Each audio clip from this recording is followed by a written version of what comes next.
അലൈക്കും വറഹ്മത്തുള്ളാഹി തആല വബറകാതുഹു. അൽഹംദുലില്ലാഹ് അസ്സലാത്തു വസ്സലാമു അലാ അഷ്റഫിൽ മുർസലീൻ വഅലാ ആലിഹി വസഹ്ബി അജ്മഈൻ. അമ്മാ ബഅദ്. സഹൃദയരെ, ഞങ്ങൾ നിങ്ങൾക്ക് മുമ്പിൽ സമാഗതരായതിന്റെ ഉദ്ദേശം ഇസ്ലാമിക ചരിത്ര താളുകളിൽ തങ്കലിപികളാൽ ഉല്ലേഖനം ചെയ്യപ്പെട്ട ഇന്ത്യ കണ്ട ആദ്യ അറബ് പടയോട്ടം നയിച്ച ധീരയോദ്ധാവിനെ കുറിച്ചാണ്.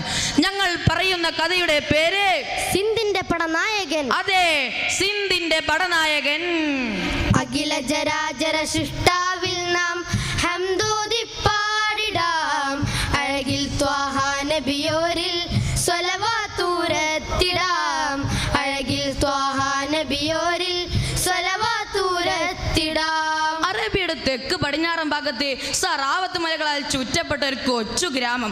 തേങ്കൃഷിയാലും മുന്തിരി തോട്ടങ്ങളാലും നിബിഡമായ തോയ്ഫിലെ പ്രധാനപ്പെട്ട പ്രഭു കുടുംബമാണ് സഖഫ്. സഖഫ് ഗോത്രത്തിലെ ഉയർന്ന അമയുദ്യോഗസ്ഥനാണ് കാസിമും തന്റെ ഭാര്യ ഹബീബയും ഏറെ സന്തോഷത്തിലാണ്. എന്തിനാണെന്നല്ലേ? അതെ, വൈകാതെ തന്നെ അവർക്ക് ഒരു കുഞ്ഞ് പിറക്കാൻ പോവുകയാണ്. നാഥാ, എനിക്കൊരു ആൺതരിയെ തരണമേ എന്ന് കാസിം പടച്ചിറപ്പിനോട് രാപ്പകൽ ഭേദമന്യേ പ്രാർത്ഥിച്ചു. വൈകാതെ തന്നെ അവർക്ക് ഒരു ആൺതരി പിറന്നു. ജനിച്ച ഉടനെ കാസിം തന്റെ കുഞ്ഞിന്റെ കാതിൽ ബാങ്ക് വിളിച്ച് താൻ മനസ്സിൽ കണ്ട പേര് ഉച്ചരിച്ചു. എന്താണ് ആ പേര്? മനസ്സിൽ മധുരം കിനിയും അഴക്, മദതും ഉടയോൻ റസൂലര നാമമത്, അസർമുല്ല വിരിഞ്ഞ മുഹമ്മദര്.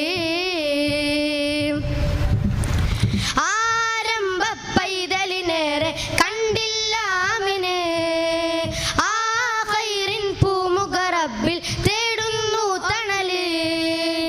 ആയുധമേന്താനാ തിരുവിന് സമമായൊരു ഖൽഖില്ല, ആലമിലകിലം കീർത്തി നിറഞ്ഞൊരു പേരും ഖൈറില്ല. മുഹമ്മദ്. അതെ, നേതൃപാടവത്തിന്റെയും നീതിയുടെയും മകുടോദാഹരണമായ മുത്തുനബിയുടെ പേരല്ലാതെ മറ്റെന്തു പേരാണ് കുഞ്ഞിന് നൽകേണ്ടത്?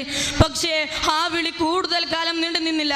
കുഞ്ഞു കാസിമിന് ബുദ്ധി ഉറക്കുന്നതിന് മുമ്പ് തന്നെ അദ്ദേഹം നാദിനിലേക്ക് യാത്രയായി. ഹിന്നാലില്ലാഹ്. പക്ഷെ പിതാവിന്റെ ദീർഘവീക്ഷണം തെറ്റിപ്പോയില്ല. ഇത്തിരി പോന്ന പ്രായത്തിൽ തന്നെ കുഞ്ഞു കാസിം ബുദ്ധി വൈഭവം കൊണ്ടും ആയോധന കല മേവേക്കം കൊണ്ടും ആളുകളെ പ്രകമ്പനം കൊള്ളിച്ചു. അമവി ഭരണകാലത്ത് നാടിനെ മൊത്തം കിടുകിട വിറപ്പിച്ച ഹജ്ജാജ് യൂസുഫിന്റെ അനന്തരവനാണ് നമ്മുടെ കഥാനായകൻ. കൗമാരകാലത്ത് തന്നെ പേർഷ്യയുടെ ഗവർണർ ആവുകയും വിപ്ലവകാരികളെ മൊത്തം അടിച്ചമർത്തുകയും ചെയ്തു. പെട്ടെന്നാണ് ഒരു ദിവസം ഹജ്ജാജിന്റെ ദർബാറിലേക്ക് വിളി വരുന്നത്. എന്തിനാണെന്നല്ലേ? മുത്തായ കാസിം തങ്ങൾ ചിന്താണഞ്ഞല്ലോ, മുന്നേറ്റം ഹജ്ജാജിന് സുറൂറായല്ലോ. ദീനിന്റെ അബുവാബ് തുറക്കപ്പെട്ടേ, ആകെയും സന്തോഷം കൊണ്ടൊളിവായല്ലോ. തുഫൈക്കുല്ലും സാരിക്കോർ ബഹറിൽ നിന്നും എടുക്കുന്നേ, ഔലാദത്തിൻ സൗന്ദര്യം എല്ലാം മസ്തുനാക്കി എടുക്കുന്നേ. മുത്തായ കാസിം തങ്ങൾ ചിന്താണഞ്ഞല്ലോ, മുന്നേറ്റം ഹജ്ജാജിന് സുറൂറായല്ലോ. മുഹമ്മദ് ബിൻ കാസിം കൊട്ടാരത്തിലെത്തി. ജിജ്ഞാസയോടെ ഹജ്ജാജിനോടായി ചോദിച്ചു, എന്താ അളാപ്പ, എന്തെങ്കിലും പ്രശ്നമുണ്ടോ? ഉണ്ട്. സിലോണിലെ രാജാവ് നമുക്ക് കൊടുത്തയച്ച സമ്മാനങ്ങളടുന്ന കപ്പൽ സിന്ധു കൊള്ളക്കാർ കൊള്ളയടിച്ചിരിക്കുന്നു. കപ്പലിൽ സമ്മാനത്തിന് പുറമെ ശ്രീലങ്കയിൽ മരിച്ചു വീണ ഭടന്മാരുടെ വിധവകളായ ഭാര്യമാരും മക്കളും ഉണ്ടായിരുന്നു. അവരുടെ മേൽ കൈവക്കാൻ കള്ളക്കാഫറുകൾക്ക് എങ്ങനെയാണ് ധൈര്യം വന്നത്? അതും ഈ അവമികൾ ഭരിക്കുന്ന കാലഘട്ടത്തിൽ. ഖലീഫയെ സിന്ധാക്രമിക്കാൻ ഉത്തരവ് നൽകിയിട്ടുണ്ട്. നീ സൈന്യാധിപനായി പോകണം എന്നാണ് എൻ്റെ താല്പര്യം. ഉത്തരവ് ലഭിച്ച ഉടനെ മുഹമ്മദ് കാസിം യുദ്ധത്തിന് തയ്യാറായി. അങ്ങനെ 6000-ഓളം വരുന്ന കാൽപ്പടയും 6000-ഓളം വരുന്ന കുതിരപ്പടയും 5 വമ്പൻ കവണകളുമായി മുസ്ലിം സൈന്യം സിന്ധിന്റെ അതിർത്തിയിൽ എത്തിയപ്പോഴാണ് ആ കാഴ്ച കണ്ടത്. എന്താണ് ആ കാഴ്ച? ചെങ്കോലും കയ്യിലേന്തി പടവാളെടുക്കല, യൗഹീദിൻ മന്ത്രമായ യുദ്ധം ശുറൂയിലായി. ഉച്ചത്തിലായി ലാ ഇലാഹ ഇല്ലല്ലാഹ്, ചോര കണ്ട് ഭൂമിയും തരിക്കരായി. ഉച്ച പോലെ പ്രകാശിക്കും കാസിം സിറാജരെ, ഉച്ച പോലെ പ്രകാശിക്കും കാസിം സിറാജരെ. ഉടയവന്റെ അമ്രുമായി ഭരിക്കലായി, സിന്ധു കൊല്ലും നീതിയിൽ തളിർക്കലായി. കാണാൻ സുന്ദരനും സുമുഖനുമായ ഒരു യുവാവ് തലയെടുപ്പോടെ മാറും വിരിച്ച് ഊരിപ്പിടിച്ച വാളുമായി സേനത്തിന് മുമ്പിൽ നിൽക്കുന്നു. ആരാണത്? അത് മറ്റാരുമായിരുന്നില്ല, മുഹമ്മദ് ബിൻ കാസിമാണ്. വൃദ്ധരും മധ്യസ്ഥരും അടങ്ങുന്ന ഈ വമ്പൻ സൈന്യത്തെ നയിക്കുന്നത് ഈ കൊച്ചു പയ്യനോ? പലരും അത്ഭുതപ്പെട്ടു. മുഹമ്മദ് ബിൻ കാസിമിന്റെ പേര് അപ്രവാദികൾ താണ്ടിയിരുന്നെങ്കിലും അദ്ദേഹത്തെ കാണാത്തവരായിരുന്നു ഭൂരിഭാഗവും. പ്രായഭേദമന്യേ ആയിരക്കണക്കിന് അടങ്ങുന്ന സൈന്യം തന്റെ ഉരക്കാത്ത കൈ കാത്തിരിക്കുകയാണ്. എല്ലാം മനസ്സിൽ കണ്ടുകൊണ്ട് തന്റെ പടവൾ ആകാശത്തേക്ക് ഉയർത്തി ഉറക്കാഹ്വാനം ചെയ്തു, ധീരന്മാരെ, ശത്രുപക്ഷത്ത് വലിയൊരു സൈന്യം നിങ്ങളെ കാത്തിരിപ്പുണ്ട്.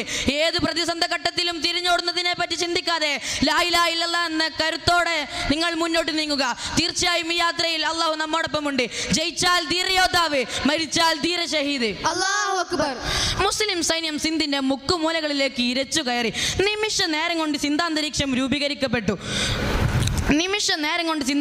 രൂപീകരിക്കപ്പെട്ടു. വാളും പരിചയും കുന്തവും ഏറ്റുമുട്ടുന്നതിന്റെ ഘോരമായ ശബ്ദങ്ങൾ യുദ്ധത്തിന് വീരം കൂട്ടി. മുഹമ്മദ് ബിൻ കാസിം കുതിരപ്പുറത്ത് നിന്ന് ശത്രുക്കളെ അനായാസം വെട്ടി നുറുക്കിക്കൊണ്ടിരുന്നു.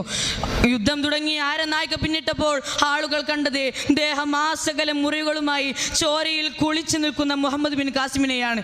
അദ്ദേഹം തന്റെ രക്തപങ്കിളമായ വാളുകൊണ്ട് ശത്രുക്കളെ വെട്ടി നുറുക്കി തന്റെ എതിരെ വരുന്ന പടക്കുതിരകളെ പീതറിഞ്ഞുകൊണ്ട് അനായാസം ശക്തിയോടെ മുന്നേറി. തന്റെ വാൾമുനയിൽ വരുന്ന ശത്രുക്കളെ നിരന്തരമായി യമപുരിയിലേക്ക് അയച്ചുകൊണ്ടേയിരുന്നു.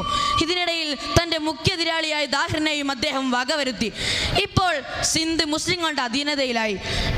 ഇതിനിടയിൽ വലീദിന് ശേഷം ഖലീഫയായി. ഹജ്ജാജിന്റെ സ്ഥാനത്തായിരുന്ന സുലൈമാൻ ഇബ്നു അബ്ദുൽ മലിക് സ്ഥാനത്തേറി. ഹജ്ജാജിനോടുള്ള വിദ്വേഷം മുഴുവനും അദ്ദേഹത്തിന്റെ കുടുംബത്തോട് തീർത്തു. കൂട്ടത്തിൽ മുഹമ്മദ് ബിൻ കാസിമിനോട് സിന്ധിൽ നിന്ന് തിരിച്ചു വരാൻ ആജ്ഞാപിച്ചു. ഇത് കേട്ടപ്പോൾ സിന്ധുകാരെല്ലാം ഒരു നിമിഷം പകച്ചുപോയി. എന്തേ, ഞങ്ങളുടെ ഗവർണർ ഞങ്ങളെ വിട്ടുപോകുന്നെന്നാ? ഒരു നിമിഷം സിന്ധുകാരെല്ലാം കണ്ണീരിലാക്കിക്കൊണ്ട് മുഹമ്മദ് ബിൻ കാസിം വിടവാങ്ങുകയാണ്. ബഹറിന്റെ അലകളിൽ ഓളങ്ങൾക്ക് മരം പടപ്പാട്ട് പാടിടുന്ന കാറ്റലേക്ക് നൊമ്പരം ആലമിലാകയും അന്നു ദുഃഖസാഗരം സയ്യിദായ ഖാസിം തങ്ങൾ വേർപാടിൻ നൊമ്പരം. അദ്ദേഹം കണ്ടത് ക്ഷുഭിതനായ ഖലീഫയാണ്. എന്തിനാണെന്ന് അറിയുന്നതിന് മുമ്പ് തന്നെ അദ്ദേഹത്തെ കാരാഗ്രഹത്തിലടച്ചു. അദ്ദേഹത്തെ മർദ്ദിക്കാൻ